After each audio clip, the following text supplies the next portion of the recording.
কৃষ্ণ গোবিন্দ গোবিন্দ হরে। তুমি গুরুতে বা সতে চিত্ত সংলগ্ন করে আত্ম উন্নয়নে যত্নবান হও।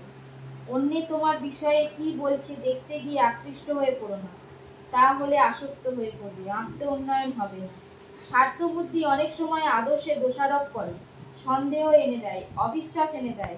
স্বার্থ বুদ্ধি বশত আদর্শে দোষ দেখো না, সন্দেহ করো না, অবিশ্বাসও করো না, করলে আত্মোন্নয়ন হবে না। মুক্ত স্বার্থ হয়ে আদর্শে দোষ দেখলে তার অনুসরণ করো না, করলে আত্মোন্নয়ন হবে না। আদর্শের দোষ মূঢ় অহংকার, স্বার্থ চিন্তা, অপ্রেম, অনুসরণকারীর দোষ সন্দেহ, অবিশ্বাস, স্বার্থবুদ্ধি। যিনি প্রেমের অধিকারী নিঃসন্দেহে চিত্তে তারই অনুসরণ করো, মঙ্গলের অধিকারী।